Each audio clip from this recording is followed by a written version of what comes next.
Whoops. Yeah, I should do this.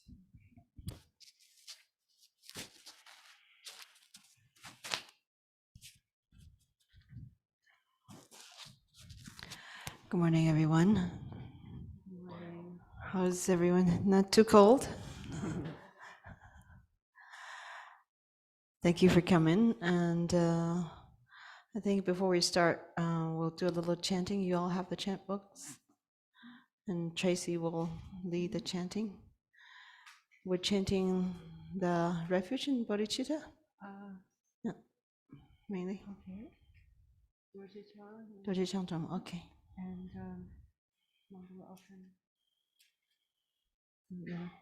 Dorje-chan, short Vajradhara prayer, and the Mandala offering. Yeah. Oh, I see. Yeah. Oops, sorry. Dorje-chan.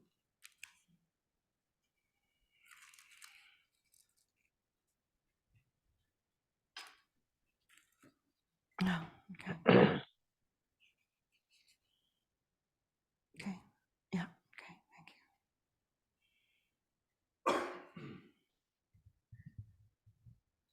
O Dorje-chan Shen Telo Narodam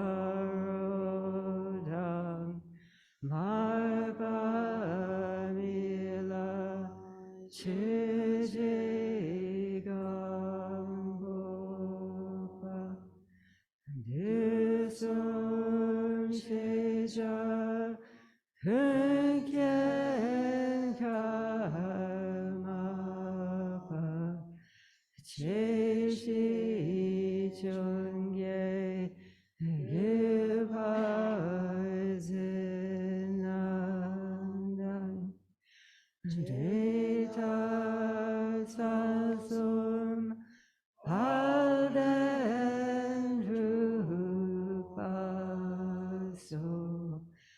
Zablam Jagya Chelangayibe Nyame Drogen Navokagela Soladepso Kagilamanam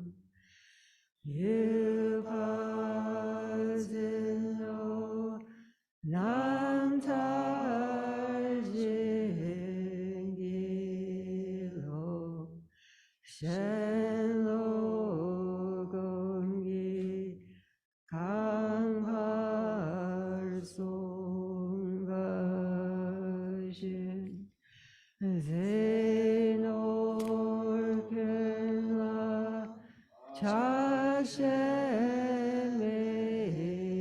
Badam Senir de Tak Chepe Gon Chenla Nye Kur Shenma Me Par Jingilo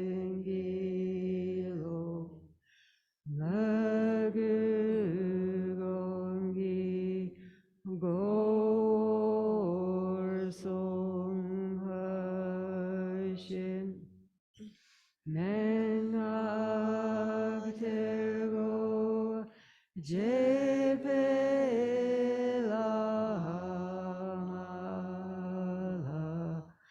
Gindu Sola Depe Gonjenla Chemin Lagu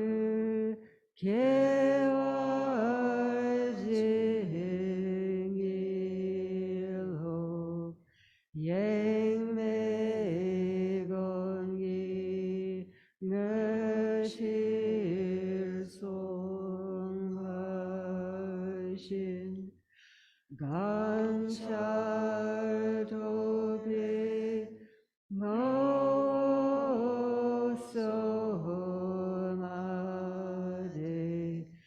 Machudikar Jope Gonjenla Gonjalodang Dalwarjingilo Nam Thomo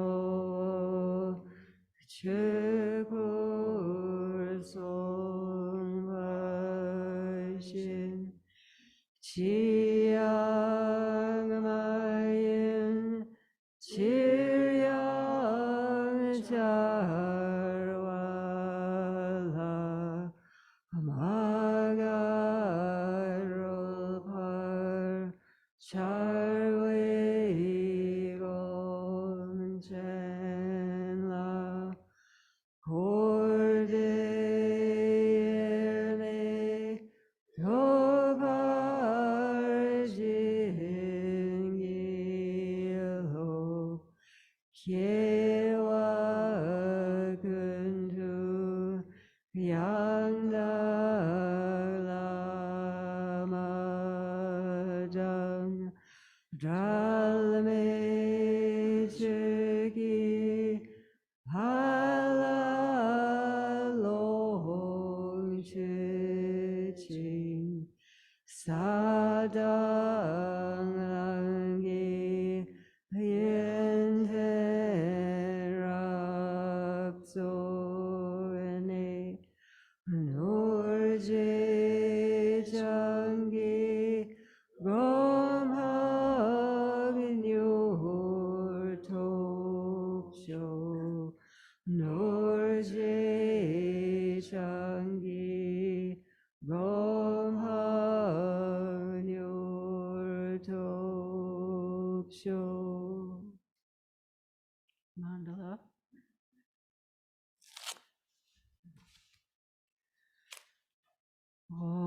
Chaktsal wadang chiching shopadang Jesu yirang kushing solwai Gewa chungze dagi chisapa Tamche dagi jangchub chirmo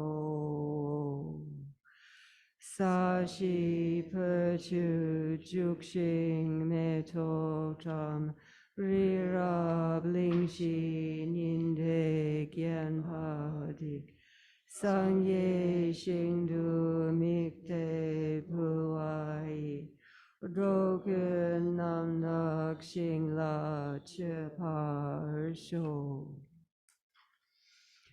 Semchen Namgi Sampadang Loi Chedak Jitawar Chechong Chinong Tekpai Cheki Korlo Kordu So.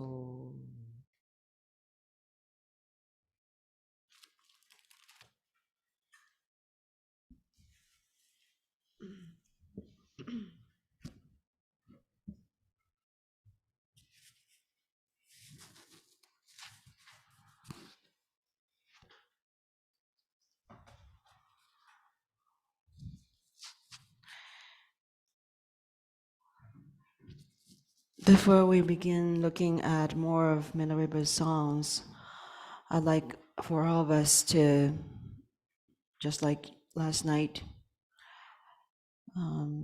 first of all, give rise to a proper aspiration and motivation, which is that today's learning and studying and contemplation, and perhaps some meditation that we'll be doing, will be done so that all beings throughout all existence can, through our virtuous practices and deeds, obtain happiness, freedom from suffering in this life and future lives, and ultimately be liberated from samsara and be able to enjoy the consummate, eternal, and permanent bliss, free of suffering in the state of Buddhahood.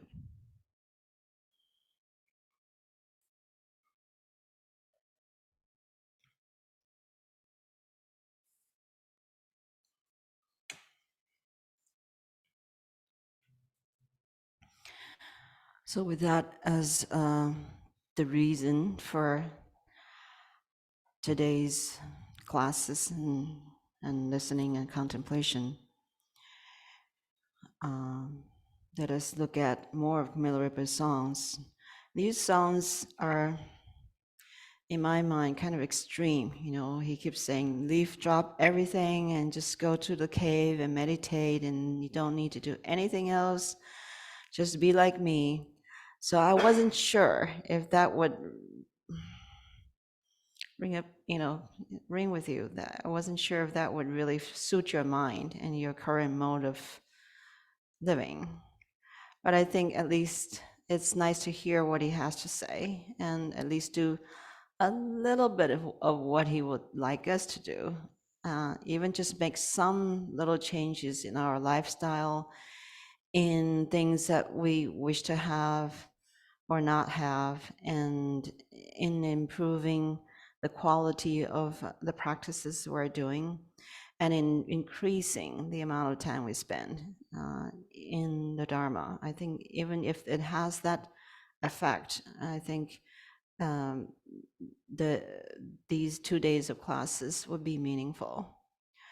On the other hand, if we spend so many hours this weekend reading his songs and hearing what he has to tell us, and then after that, nothing changes in our lives. We keep living the kind of life we've been living up to now, and there's no change in how we think of samsara. There's no change in what we want to do with our lives, just kind of just going along. I think then these 2 days of class will be kind of a little bit wasteful.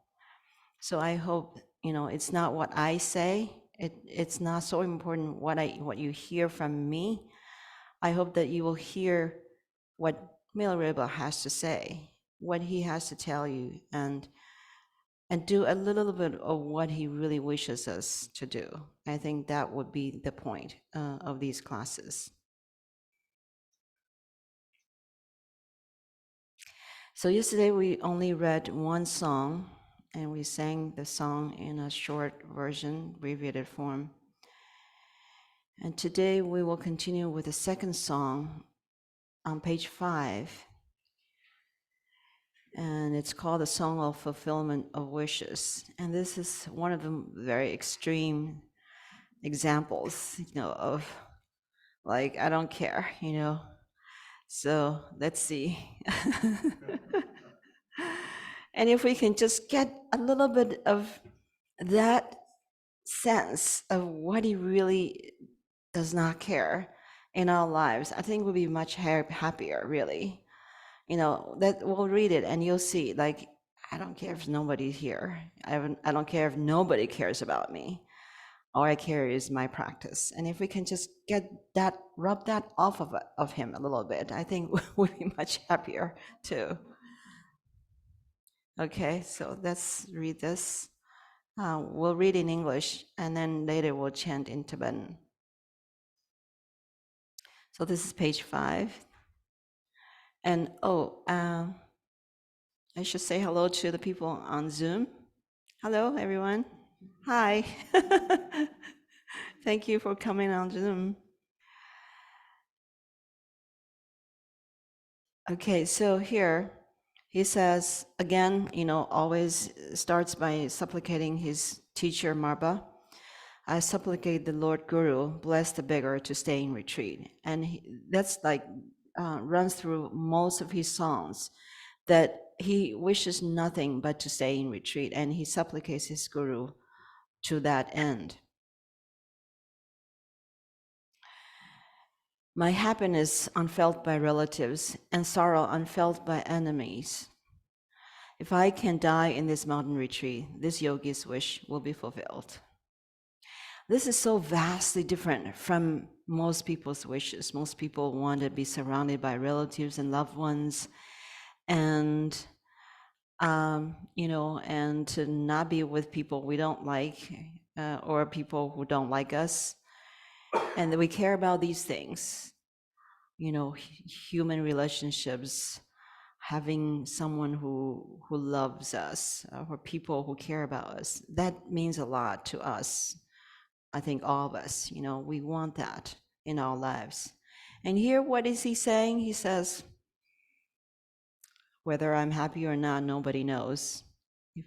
Whether I'm sad or not, nobody knows. And that's fine. If I can just die here in this very retreat, my wish will be fulfilled. And we might think, well, that's kind of unhuman, or that's a little weird. If I become that kind of practitioner, people would think I'm really weird. That is true. That is true. So I'm not saying you have to be like that. I'm just saying, and he's saying, okay, be like me, but I understand you might not be able to do that. But ideally, this is what you need to do in this very right time. Why? Because you have been given this precious Dharma.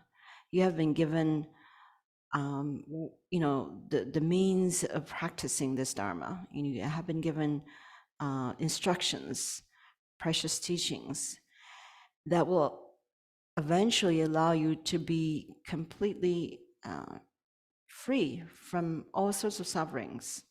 And if you don't use these teachings, don't apply them, and you waste your time by caring about how others feel about you, caring about, how to be a good person so people would like you, caring about all these things, you know, basically self-centered, because you want others to like you, and you want to like others so that they can like you, and things like that, then you're wasting your time in many of these endeavors that will maybe give you some sort of sense of comfort and satisfaction in this life. But when you die, they can't help you. They can just be there and cry. They can't help you to have a better future life. They can't help you to be free from suffering after you die. Nothing they can't do unless they're great practitioners or they're your Dharma teachers. So that's why Milarepa is saying, don't waste your time on these things. I mean, practically speaking, we still need to spend time on, family, relatives, friends, and things like that, just to be a normal person. But I think the weight should be reduced. The weight of these things should be reduced, should be less than before. It's not something that's like the core of your life. It should not be something that you care most. The Dharma, your practice, should be something you care most. At least we can, work on that. Even if we can't do a lifelong retreat, I think we can work on reducing our cares about and concerns about, things of this life.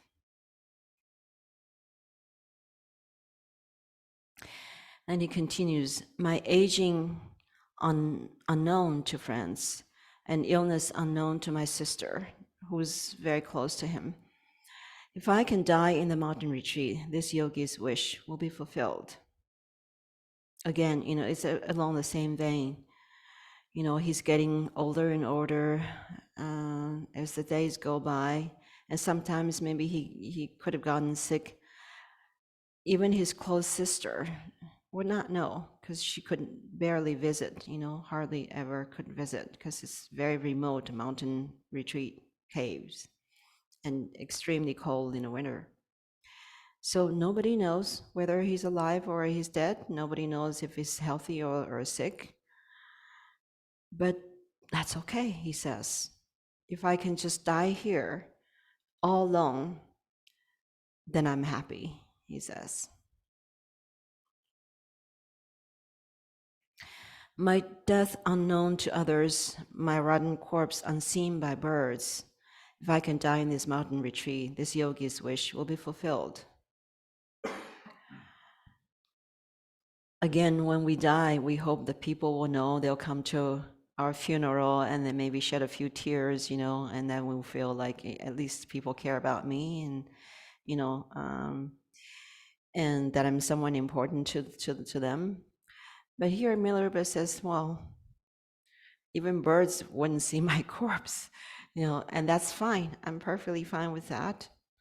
Uh, if I can just do my practice in the retreat, in this cave, then I'm happy. That is my wish, and that my wish will be fulfilled. If I die in this way, with no one knowing about me being dead, then I'm quite happy.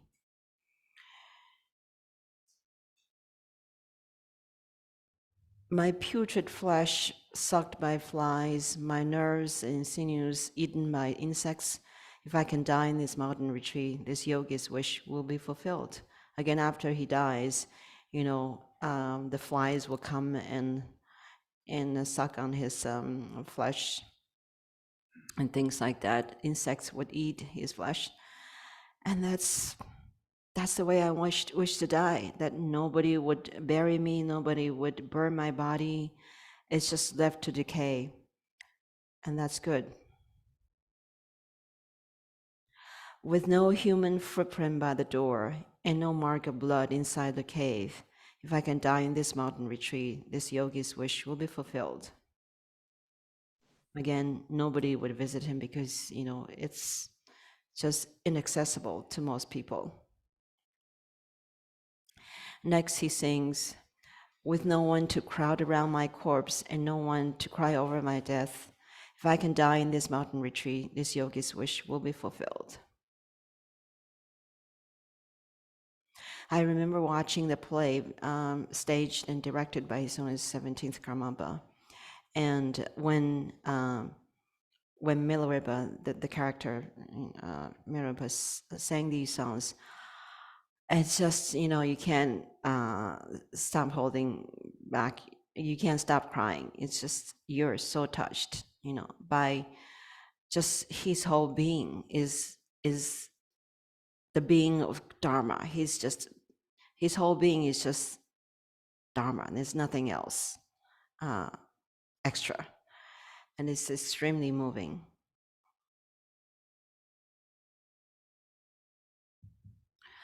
With no one who asks where I have been and no place to be pointed as destination, if I can die in this mountain retreat, this yogi's wish will be fulfilled. Again, nobody cares what he's done and where he's going to be going, because nobody's there. And if that is the case, my wish will be fulfilled. In this solitary cave, this beggar makes the aspiration of death for the benefit of beings may be achieved. If it is achieved, my aspiration is fulfilled. So why is he so happy just like this? Nobody knows him, nobody cares about him. And if he can die just like that, he's pretty much, very content by just this. Why? Because that allows him, with no one being around, no one disturbing him, that allows him to dedicate all his time, energy, and thoughts and feelings into his practice. There's no distraction whatsoever. And that's what he really wants. That's why he doesn't care if nobody cares about him, because he cares too much about his practice, about the Dharma, about, as it says here in the last line, about benefiting beings. He's there, throwing away everything, not caring about anything, just because He wants all beings to be happy. He wants to benefit beings. And he's using his practice to do that, to make that happen for all beings. And that's why he cares so much about his practice, because his practice is that which that can truly and permanently and ultimately benefit all sentient beings, not just one or two loved ones, but everyone, all beings in the six realms. It's so meaningful, it's so significant that he can't afford to waste any time on anything else. And he's very sure about that. And because he's sure, he's going to do it until he dies. And when he dies, even if nobody knows what he's done, it doesn't matter, because his goal of benefiting beings through his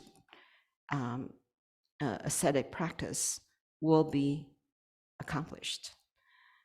So that is extremely noble and extremely an extreme example for us, I think, because here we are making aspirations of wanting to benefit beings through our practices, through our virtuous deeds and everything, but it's kind of an empty wish because we're not doing much to accomplish that aspiration.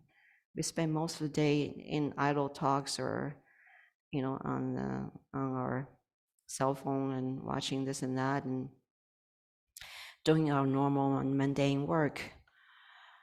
So an hour or two a day we may dedicate to practice, which can truly benefit beings. But then even within that 1 or 2 hours, we're so distracted because the rest of the day we're distracted. We're doing things that are not Dharma. And so of course, when we try to concentrate and sit down and do Dharma, our mind goes to all sorts of mundane things. So we can't focus. And therefore, because of lack of focus, the effectiveness of our practice is greatly reduced. So we're stuck in that kind of situation almost the entire life, which is kind of sad. That's why we read Milarepa's songs and we see how determined he is. I hope that will inspire us to make changes in how we we arrange our schedule of our day-to-day lives, and put more emphasis on practice. And then of course we'll say, well, we really can't afford the time, and I just have this much time to practice. If I increase it, it's very difficult. I have to take care of this, take care of that, I have to do that and this.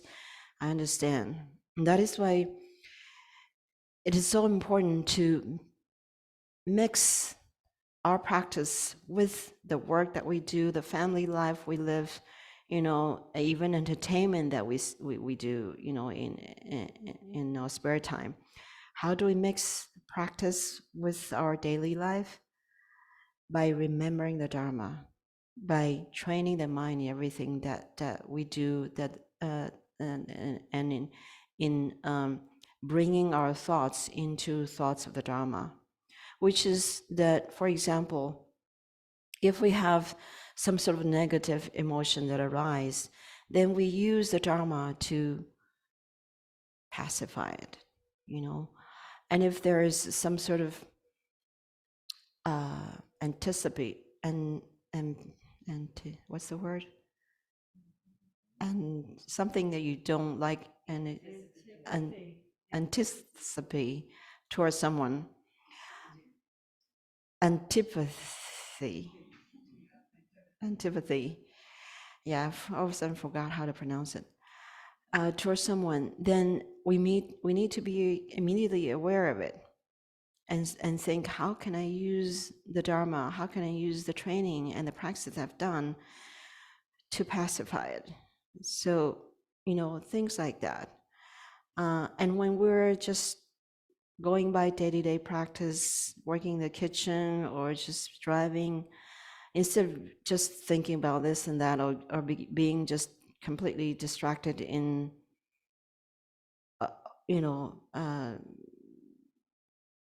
a slew of meaningless thoughts, we should be focused on a certain mantra, focused on, if you're thinking of yourself as the deity, think that you're the deity, and then think of the deity's seed symbol in your heart, and just, even just moment to moment, go back to that.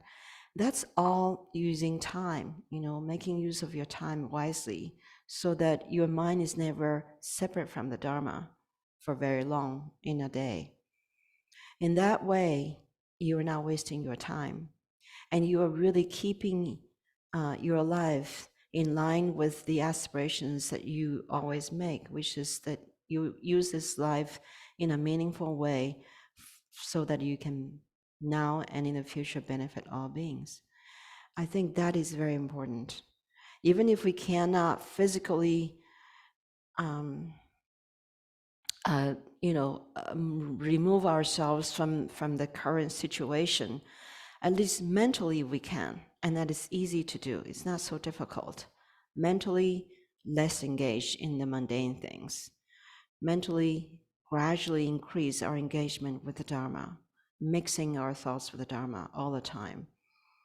I think that is what we can do, and that I hope that is something that we can begin to do if we're not already doing that. Begin to do after reading Milarepa's songs and being inspired by his life example.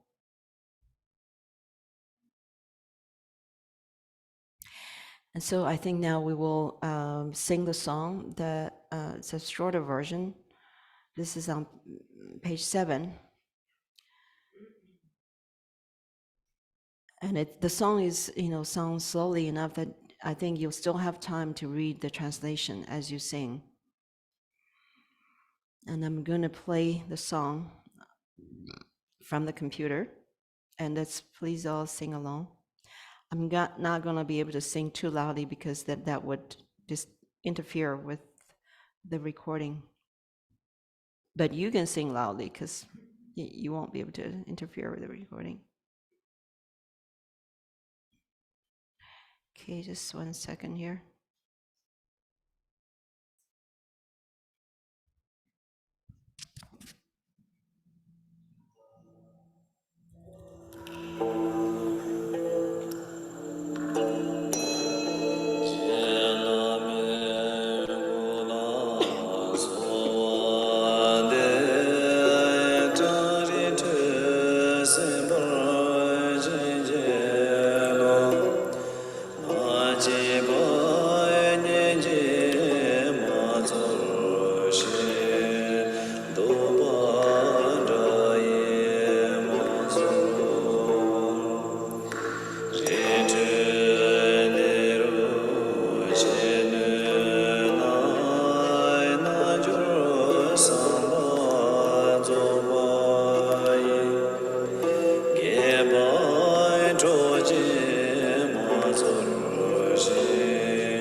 These songs are very beautiful, aren't they?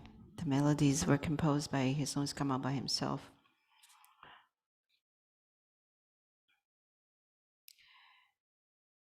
Okay. Now, the first two songs were taken from Milarepa's biography, and now from now onwards, all the songs are from his 100,000 songs. So the book, there is a book. Okay. The next song is called The Song of the Snow. This is from chapter 3 of the 100,000 Songs. And Tracy, since you have the mic, would you like to read the background, the story?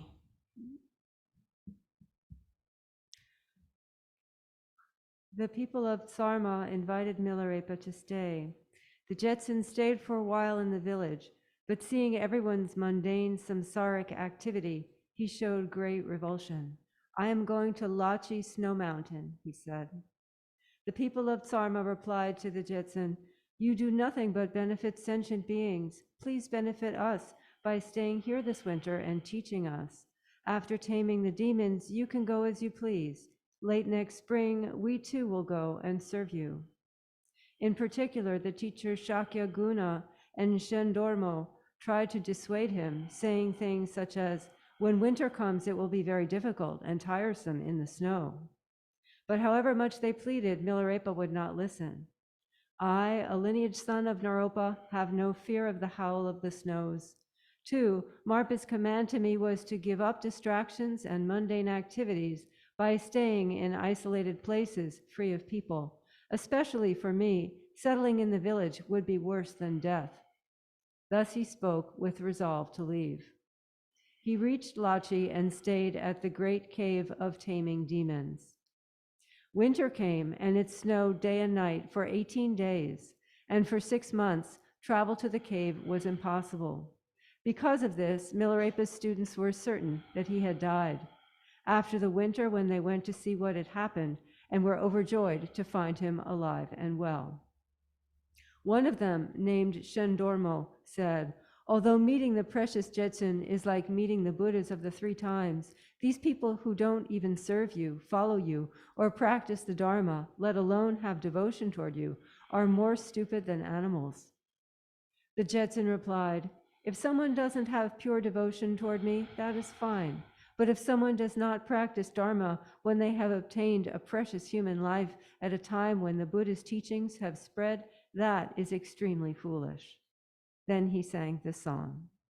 Thank you. Yeah, so Milarepa was stuck, in the cave, couldn't even get out of his cave for 6 months. And so that means he had almost no food, and people thought he must have died. But, his food was his meditation. When you're in deep samadhi, you don't really need much food at all. If at all, it was very tiny that he needed. So he was fine. He was able to survive the long, severe winter. And the snow got so high he could not even get out of, couldn't push open his door, couldn't get out of his cave. And maybe there was no door, sorry. It was just blocked by snow and it couldn't get out, Anyway, what happened was, when the snow melted and he was able to step out, he transformed himself into a snow leopard or something like that. And when the village people, his students, came up the mountain to search for him, they saw a snow leopard on the cliff. And they thought, that's interesting. And when Milarepa saw them, he said, did you see that animal there? And he said, yeah, we did. He said, that was me. So what he was able to do, you might wonder, well, is that some sort of magic? It is kind of a magic, but it is possible because he had realized that there is no true self. And because he has truly realized that it's not just conceptual idea, we can understand there's no true self, but we cannot transform ourselves into anything else other than just this body. We're stuck in this body. But he has actually realized it. And it's very difficult to explain what realization is. It has to be that your mind has met its own face, that your mind has seen its own face. And that seeing the mind's own face is what we call realization. And once that is attained, your mind is then immediately free, and your mind is immediately transcendent, so that it's no longer stuck in this narrow sense of mind. And because of that, his mind has the ability to perform all sorts of transformations and activities that is beyond human capacity. And that is how he was able to transform himself into a snow leopard.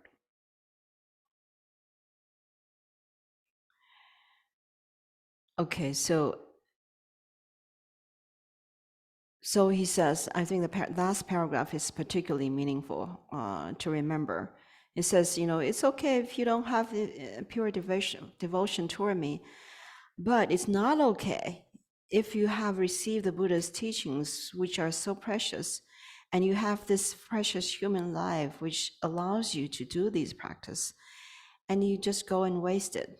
You waste your life, you waste your time, you don't do any practice. That is something that I don't agree with. I cannot allow you to do that. I don't want you to do that. And it is very foolish that you waste your life like this. That's why he began to sing this song to the villagers who came to see him, with the wish to encourage them to not waste their time. So he sang, I bow at the feet of Marba the translator, his teacher. Now listen, you faithful benefactors. When the genuine Dharma has extensively spread, to carelessly engage in non-virtue is extremely foolish. It's bad enough if you don't do virtuous things, but it's foolish if you even engage in non-virtuous things, still doing things that are bad for yourself, bad for others, accumulating bad karma because of that, and then suffering as a result of your own bad karma created by yourself. That is so foolish. With this body and its freedoms and resources so hard to get, to squander this human life is extremely foolish. And this is a theme that runs through all these songs. That you waste all the freedoms and resources, that are mentioned in the teachings, and you just think, oh, okay, it's all very good. I like the Dharma, and I really believe in the teachings of the true Buddha. I believe that by practicing the Dharma, not just this life will improve, I will be able to gain more freedom from suffering, and eventually complete freedom from suffering, and even help others to do the same. I accept all that, I believe in it, and it's what I want to do also. But then at the same time, we're wasting all sorts of time, here and there, just wasting a minute there, 5 minutes there, and doing things that are, not meaningful. And the result is, we may be practicing the Dharma for 10, 20 years, 30 years, 40 years, and still we have not made much progress. We're still kind of stuck in the same sort of mental state 20 years ago, maybe. We have not gained more control over our emotions, negative emotions. We have not become kinder and more loving. We have not become more forgiving. We have not become more patient. We have the same amount of negative emotions and irrational thoughts and desires and cravings, just like everybody else who do not practice the Dharma, just like them. And we have not improved it any bit in all these years of practice. When that is the case, when we see ourselves as being someone like that, we need to examine what's going on. And one of the basic causes for that is that Dharma has not been really mixed with our mind. Dharma is something still something external to ourselves, something we just kind of touch on a little bit every day. And it's not been absorbed into our minds to make a certain degree of transformation and purification in our mind stream. And that is why we have not changed. So if we see ourselves as someone who has been always been the same and probably will remain the same way until we die, then we need to be on the red alert, and just say, what can I do? Is something wrong with my Dharma practice? It's not making any difference in my mind, in how I think of things, in how I perceive of others, in how I can bring down the degree of my klesha, my afflictive emotions. And if we can begin to make changes, make progress through our internal practice, not so much, of course, we want to emphasize kind of physical, verbal practice of, for example, the sadhanas, the chantings, and meditation and all that. But if all these things that I've been doing for all these years have not made a difference in our mind, then we need to think, is there a reason why? Maybe one of the reasons is because I'm still very attached to the mundane things.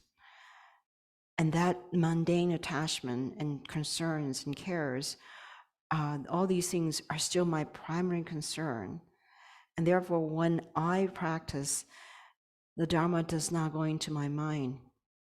It is just the Dharma. It's just something I do, becomes another task or another kind of work that I do, but it's not doing anything to improve the state of my mind. So that is something we need to think about.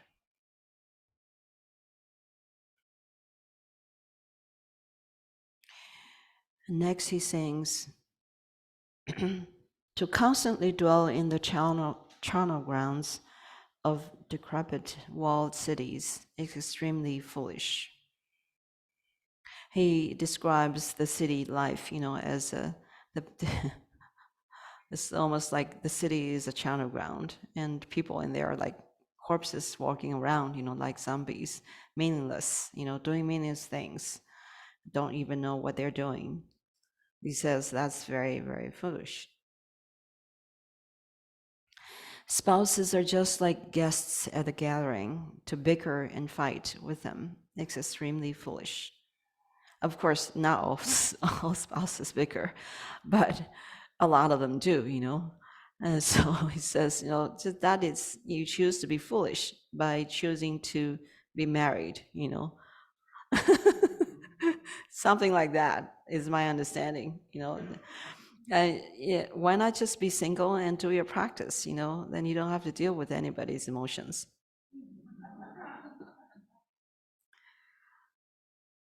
I remember Khenpo Rinpoche used to advise people. He says, the best thing is to be a monastic, and the second best is to be a single lay practitioner. And after that, okay, you can have a family and be married and have children. Be married but no children. And then the last is to be married and have children. And then your practice life is kind of down the ditch. Yes.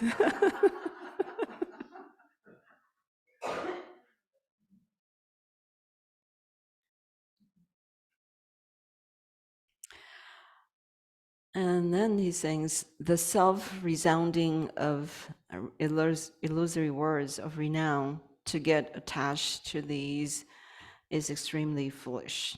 If we care about how people think of ourselves, we want people to think that we're good people, we're good practitioners, we're kind and all that. These are just empty praises that we receive. It means nothing. But if we really care about them, then it's extremely foolish. Enemies, I remember in the past, and Khenpo Rinpoche doesn't say much. He's my root guru. And there was one thing that he said that really struck me, and I never forget. I remember relaying somebody's praise to him in his face, and he just says, "I really dislike hearing these things." I was like, I was trying to kind of make him happy by saying someone has said very nice things to you, and this is what they said. And he said, "I don't like to hear it." And he says, "When I hear praises, it displeases me." So that's kind of the the the the character of a or characteristic, one of the characteristics of someone who's really a true practitioner and who has transcended mundane values, and who has removed themselves from a self-centered kind of state of mind. Like me, I'm important. If someone thinks I'm important, I'm good, and then that makes me happy. And if we continue our lives in that way, only happy if we're liked and if we're important and if someone cares about us, and then we live kind of in the hands of others, we'll never be happy. So he says, if you care about your renown, then it's very foolish. Enemies that are fleeting, just like a flower, to risk your life fighting them is extremely foolish. So fighting enemies, he says, is meaningless. They come and go and just don't need to care. Of course, we probably don't have enemies in our lives, that kind of we keep fighting against. But we may have run into a lot of people we don't like, or who pull, constantly pulling our legs, or making things difficult for us, or criticizing us. And these people might, we could say they're quote unquote enemies. But here he says they're just like a flower. Flowers will fade, and just, never mind them.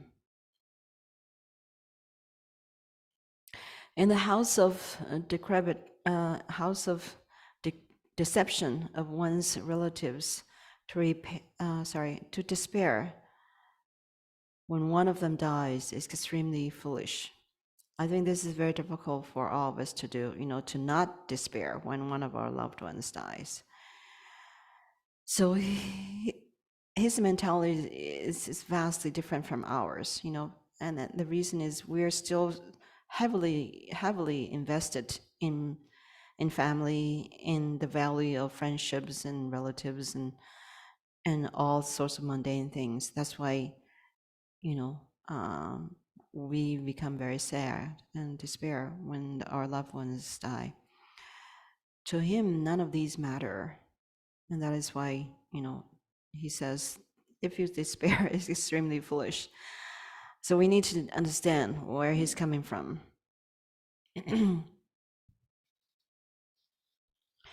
Toward the borrowed wealth that's like a dewdrop, to be knotted up with miserliness is extremely foolish. And, we kind of cultivate the habit of saving money for when I'm old, saving money for the children's education, saving money for a house, for a car, for this and that, and so become the habit of being miserly when it comes to giving is kind of shared by a lot of people. Because, we place the happiness of ourselves and our family and loved ones in a very high position. If me and my family are happy and well fed, and they have the money to entertain themselves, to live in a nice house and all that, that is center of our life. And because of that, when there's an opportunity to give something to others, a gift or a monetary gift or whatever, even labor, we're we're a little bit reserved because we care about our immediate family first, and the others are kind of secondary. And the center is secondary. If it comes just giving to the money, giving money or support to to the center, which nurtures your spiritual life, we and instead of thinking how I can give back, we keep taking and taking and taking, and when there's an opportunity to give back, we're just like, I don't know, I need to protect my family first. Not thinking that you've taken a lot from all these teachings, and there are these teachers and the center's effort in providing you with, your spiritual growth. That's our habit, it's this pattern runs in our life, almost unconsciously, because that's the way everybody lives. But as a practitioner, I think we need to, be on higher alert that are we really, someone who's doing Dharma, someone who is trying to be helpful to others, to be loving to others, and um, you know, focus our life on how we can bring happiness to all others rather than just ourselves or the ones we care about. We need to step out of that boundary of just this immediate family or relatives. We need to step out of that and really start to think about everyone, all others, what we can do to make them happy. And so much so that when you think of that, you're very touched even by this thought that you care so much about everyone that tears can come down your eyes. That's what we want to be. That's the kind of person we want to meet, really. That's what a true Buddhist is all about, in my opinion. We're doing all these practices so that we can become like that, a true bodhisattva who cares so much, who wants to give whatever they can give all the time, in any way possible. I think that is what makes a true practitioner. And so it's not just limited to, doing sadhana practice, doing visualizations, and, meditating quietly. Of course, all these practices will help us in becoming such a person, such a bodhisattva. But if you do these practices and it doesn't help you to become a true bodhisattva, then what are your practices doing? Are they doing any good? We need to think about that.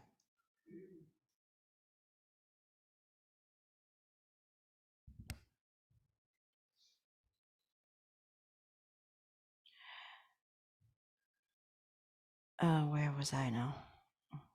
Okay. So next line says, toward the borrowed wealth, no, next line. As for this body, this bag of filth, to scrub it, desiring it to be good, is extremely foolish. No, again, this body, he's probably never taken a bath in his whole life, so of course he can say that, A lot of Tibetans, I mean, now I don't know about nowadays, but in the old times, they never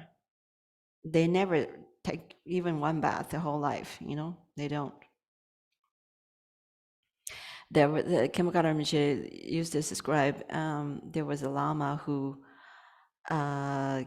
came to the West, and then they told him, you need to take a shower. And it's like, oh, okay, what is a shower? Okay. And then he got into the bathroom and he took his clothes off for the first time in his life.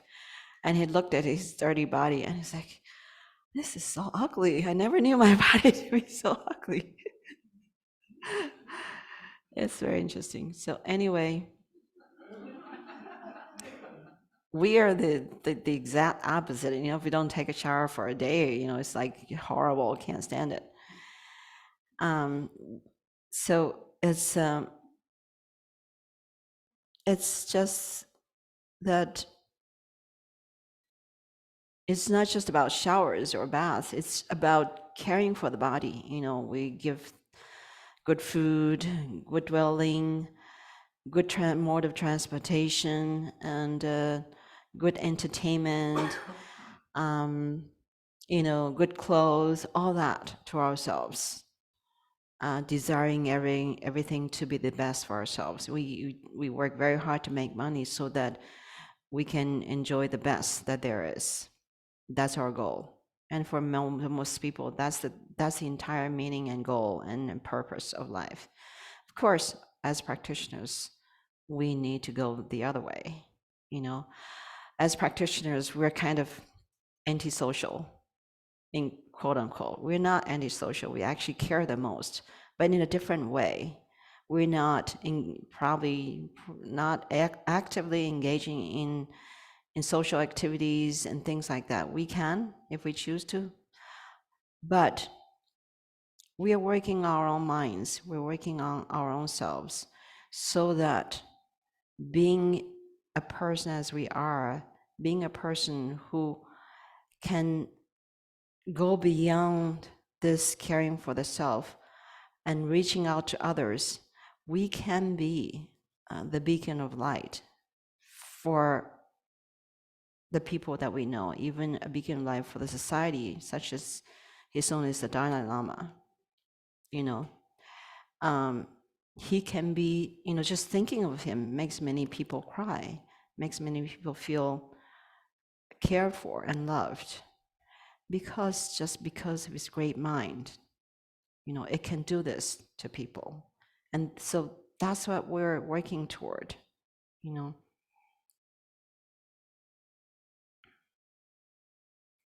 So instead of caring for your body, he's basically saying care for your mind. We have a 3-year retreat cook at the Carmeline in the men's retreat. And when we greet people, we say, "How are you doing?" Right? And every time he greets people, including me, he says, "How's your mind?" I was very impressed. He's always constantly working on his mind, and so that's what he cares the most, and therefore he cares about our minds too. He says, "How's your mind?" I was always like, I would say, "There's no mind," and he was like, "Oh, okay."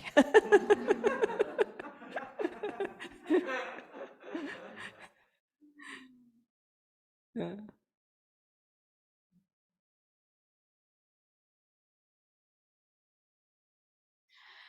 Okay.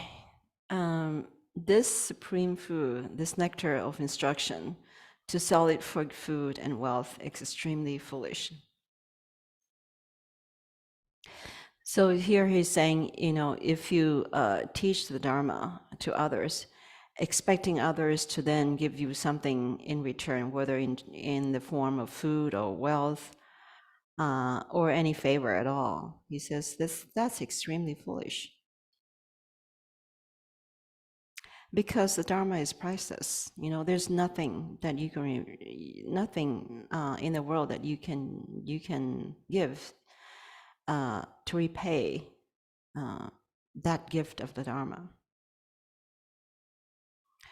This assembly with many foolish ones. So he's a little bit strict here. He's talking to this group of people who endured a lot of hardship in order to come up the mountain to see him. And he says, "You're all foolish ones. If you're clever, through the sublime Dharma, you'll become self-sufficient. If you're smart, you'll do as this yogi does."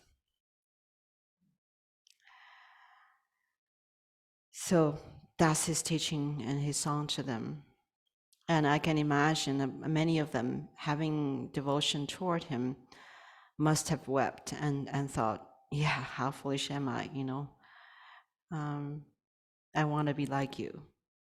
I can imagine many of them must have thought that thought. Okay, let's go back and sing this song in Tibetan. Now, we don't have the recording anymore because there are only 2 songs that that we have on the recording that kind of is a good fit, for the subject that we are talking about. So we have to sing it ourselves using the melody that Hison is composed. I'm going to use the melody from the second song, the one that we just heard, for all the rest of the songs.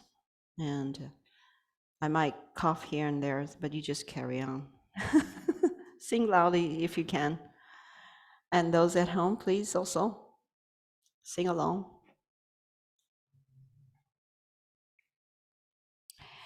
Okay. And when you can, glance at the translation so you're not completely blind about what you're saying. And hopefully the words of Milarepa will sink in, will make a difference in your mind.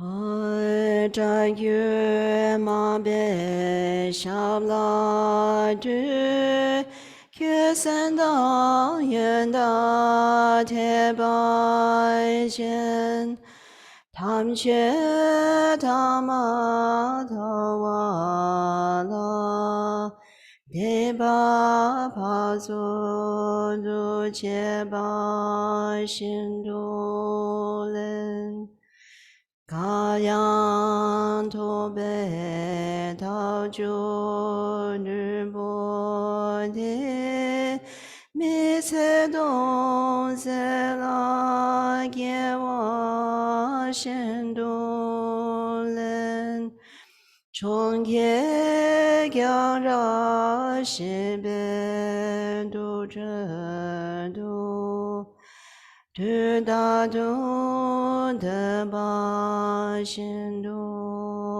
len sa mi zong du zhen bo da bo la nian shao ta mo che ba xin du len 七年茶有美让着了，先眼高度怎把心度人，当着没多心度要有了。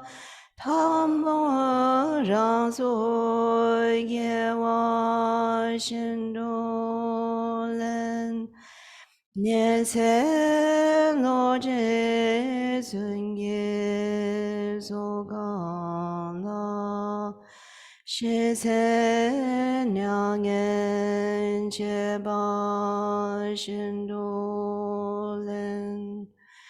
Nor se ba da bu ya vo la se ne du be ching wa shin du len pom bo me zang se ge ya ba la sang de che do che ba shin do len tam nga du se cho de se no tan do cong wa shin do len len ba ma mo so ba la cha na la che rang go den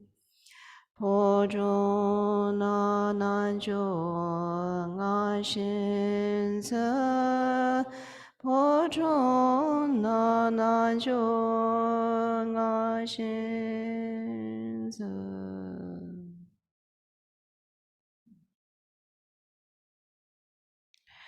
Okay, we have 17, 18 minutes. Should we do Q&A or continue? Do you have questions? If not, we'll continue. Any questions? No? Okay. We'll go on then. So next song is from chapter 11 of the 100,000 Songs of Milarepa. And this is about meeting Tsapu Reba. And would you mind?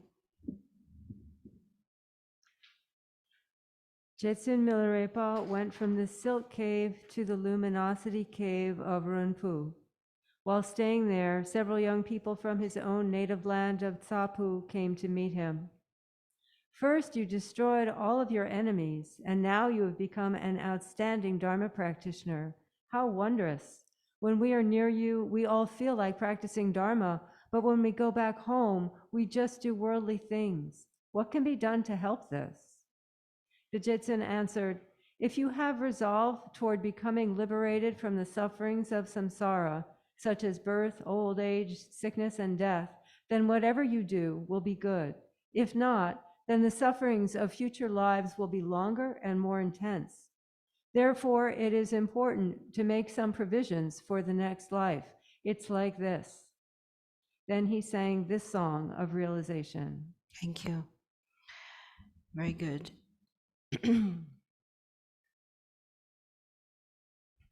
That seems to be a common problem. You know, when we go to teachings, empowerments, and retreats, we're very inspired and we feel very good. Like, I should just live my life like this, you know, doing practice all day, and it feels so good.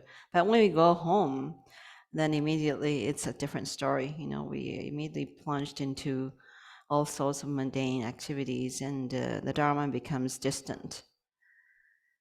So listen to this song. All we worldly beings here are carried by the river of birth, old age, sickness, and death. That is so true. Nobody can escape. Once you're born, you have to grow old. Once you're old, sickness has come, and then you die. That happens to everyone. There's no exception, except highly realized beings who can transcend all this. Otherwise, we're all the same. The next river will be even bigger than this one. You know, it could be much worse. Have you made the provision of a vessel? Can you cross over this river to the other shore and not be stuck on, in this river, which, you know, the turbulence could be even worse in what's to come? So what do? Have you made the provision? Have you done anything? In the next life, our fear of demons, Rakshasas is also a class of demons, and the Lord of Death will become even greater if we don't do something now in this life. Yes, they will become greater. Have you made the provision of a guide? Have you sought out a good teacher who can guide you to take you out of all this?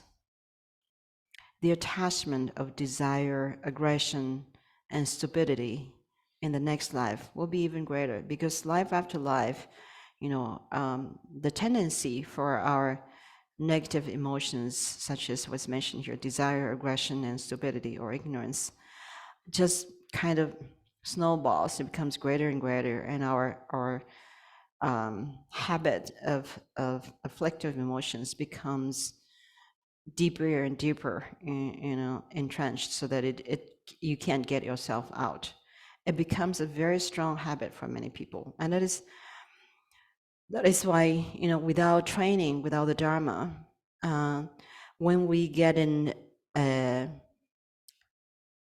mood or a kind of emotion where we're very upset, and we have a very strong tendency to just dwell in that state of being very upset, and we can't pull ourselves out of it.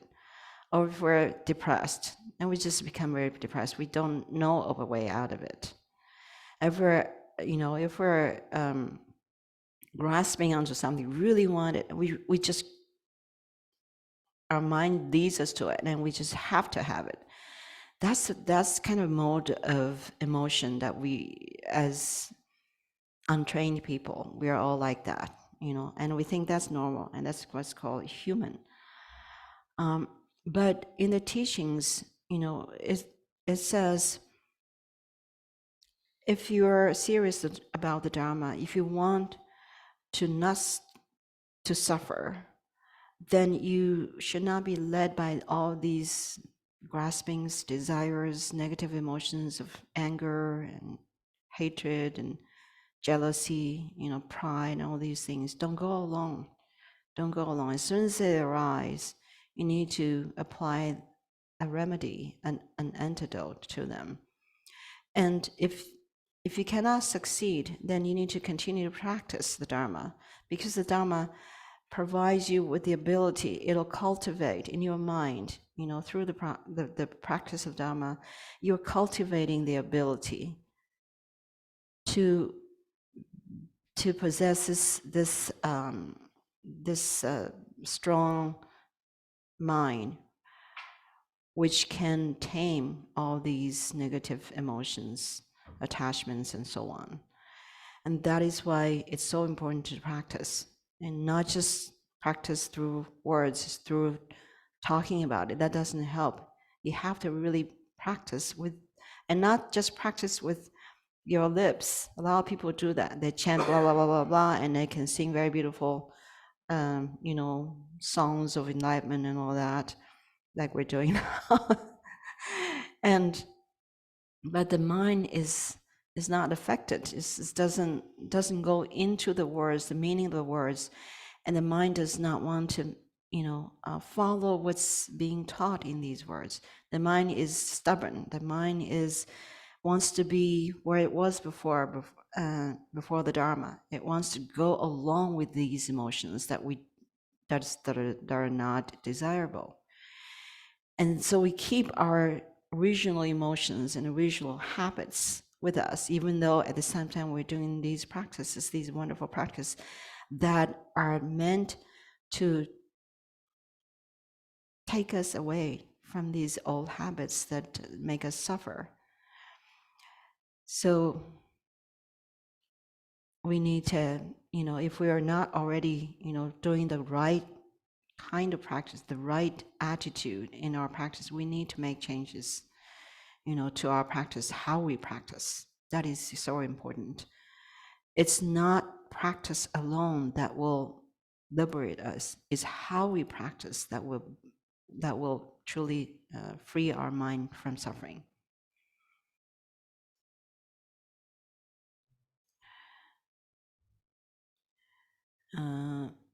Next line says, in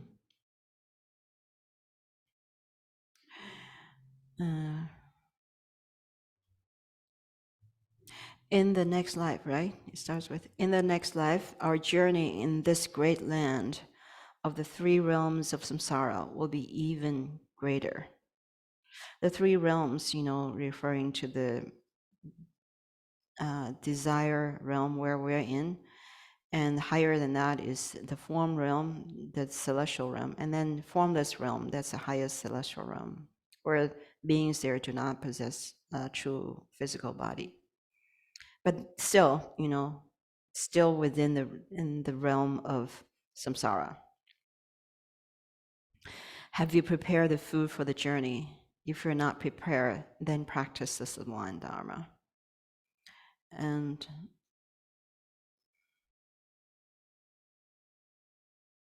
let's see, there is something that follows. We can look at it later because time is almost up.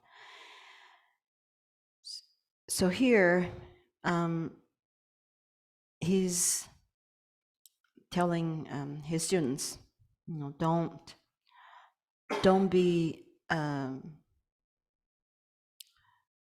too relaxed, just thinking, well, I'm living a good life here, what's the point of doing anything extra?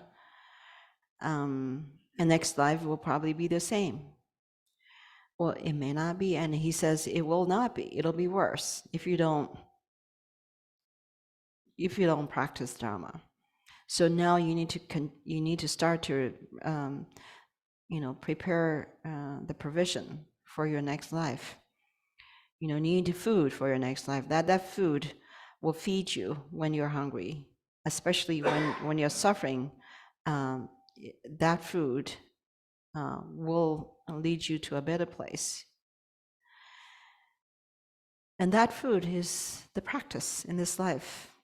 If you don't practice and practice it correctly, like I just said, it's not just practicing by, reciting the sadhana, or just sitting there with nothing to do and trying just to relax. And it's not just doing all sorts of visualizations. It's not just that. You have to make it so that the practice is part of you. It's not something that you do. The practice has to be something that is you, not what you do. The practice becomes you. That's how you prepare your food for your future lives and for your eventual freedom from all sufferings. So you are the practice. It's not that you're doing practice. You are yourself the practice. That's what we want to do. When people see you, they see practice. They see Dharma in you. That's what I mean. And when they saw you last year, you're someone who gets upset with this and that, you're criticizing this and that, and you're angry or you're jealous. And next year, they see Dharma is working in you. They see a kind person. They see someone who's not easily angered, who's very stable and very peaceful, who's very loving and compassionate, who always wants to be helpful, who wants to make you happy and relaxed, who cares about you. That's Dharma. That's when Dharma is you. You are the Dharma, and you have blended Dharma in your heart. That's what I call practice. So I hope we understand, what practice really is. And these practices, these chantings, these sadhanas, the ngonjo, the mahamudra, and everything, I mean, it sounds like a cliche, but really, all this is just so you can be a better person, a kinder person, a person with less and less pleasure, afflictions, afflictive emotions. That's what they do. They should do that. If they don't, there's something wrong with your practice. Maybe you have, your obscuration, your karmic habits are too strong, so that even with a lot of diligence in your practice, it's not doing anything. It's not changing you. It's not changing your mind. It's not changing your perception. It's not reducing your negative emotions. But it should. Little by little, maybe it takes longer, but it should. You should feel a difference. You should feel a lighter frame of mind as as the years go by, as the months go by, even days go by. You could even feel like yesterday someone said something really unkind to me, but it's gone. Maybe I was a little upset at the time, but today I'm fine, and I still feel very loving to that person. Whereas last year I would have been really angry, and I wouldn't speak to them for a long time. That shows that practice is working. So I hope that we need to think about the meaning of practice, the meaning of these teachings. And I think here Milarepa, when he says you need to make the provision for your future, this is what he means. Practice, so that bring the practice into your heart and mind, so that it takes over your whole entire being. And you're not just doing something like going to school or going to work, just you go home, you still have to work on your practice. It's not like that. It's not work. Take it as something that is you, that is part of you, and you should not be separate from you. Even if you're not doing any kind of formal practice, the practice is still there. Where? In your mind. In that way, you are not wasting your life. You're not wasting your time. you're not wasting the precious Dharma that have been given to you.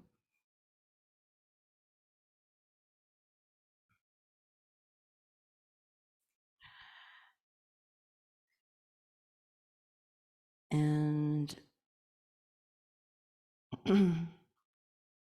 so here at the bottom of page 10, it says, thus he sang, among the disciples, there was one young man who had faith, diligence, prajna, compassion, and love. He said, Lama, we are attached to the needs of this life, and because of that, we have not made the necessary provisions for the next life.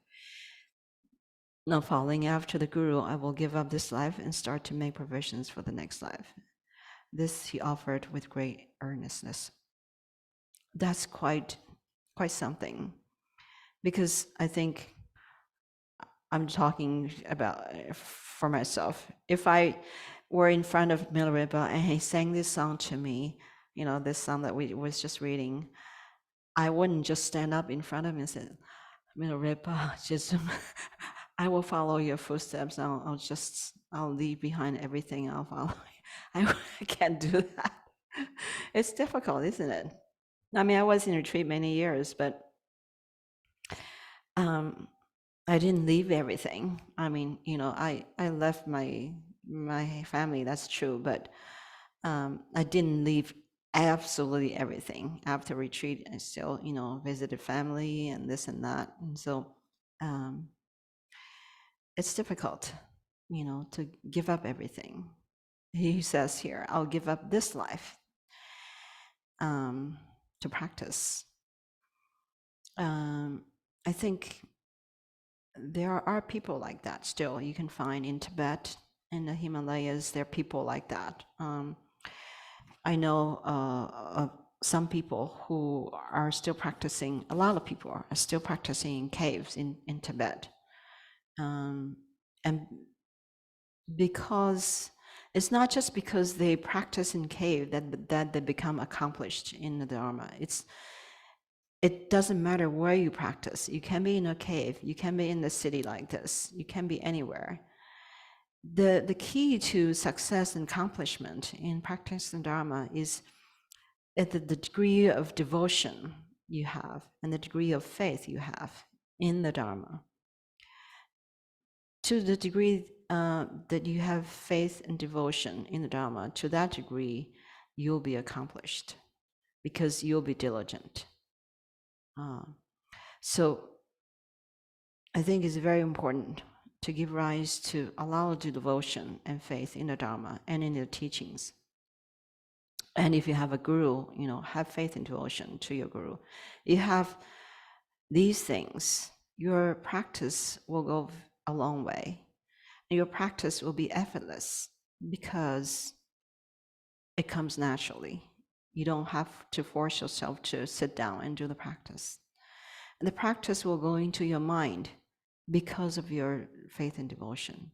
It will not be something superficial. You chant something for an hour and then you put it down, I'm done for today. And then you go and do mundane things and your mind is completely engaged in mundane things, nothing about the Dharma. It doesn't remain, for the next 23 hours, that doesn't work. You won't go very far in that way. But if you have faith and devotion, that little practice you can manage to do will stay with you and will stay in your mind, and it will carry you through the rest of the day. You will always remember the essence and the meaning of the practice that you do, and you apply it in all sorts of situations. Then in that way, Dharma becomes you and you become the Dharma. And that will carry you a long way, and it'll carry you into the next life and the life after. And for lifetime after lifetime, you'll always be one with the Dharma, and you'll be free from the samsaric sufferings very quickly. So I think, I hope these songs are encouraging to you, not just in the sense that they will encourage you to be more diligent in your practice, not just that you will spend more time, doing practice, but also, and more importantly, that you really immerse your mind in the Dharma, that the Dharma becomes, that your mind becomes the Dharma and the Dharma becomes your mind, that there's no separation. In that way, you're always practicing. And you're always, using, um, making the best use of your time in your life.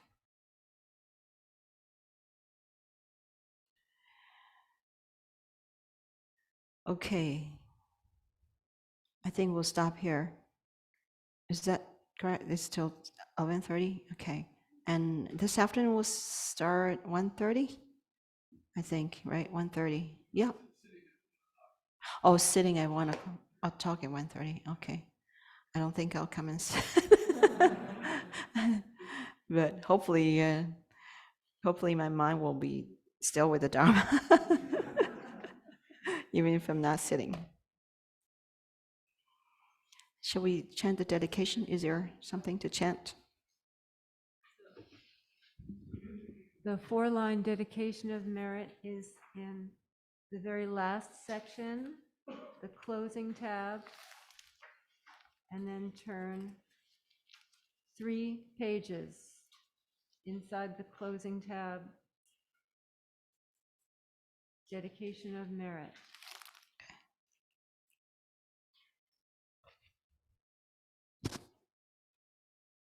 Senam ditam chesipani domenye bejanam panchene keganashi palaktupai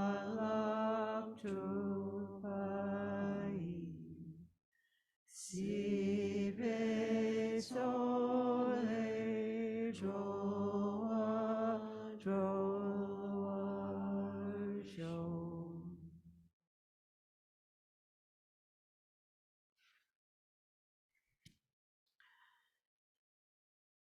Thank you. We'll see you at 1 or 1:30.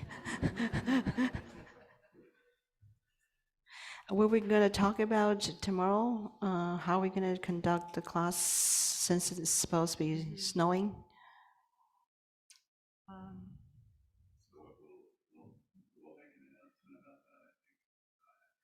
After lunch, we'll make an announcement about that. Okay. Okay, thank you.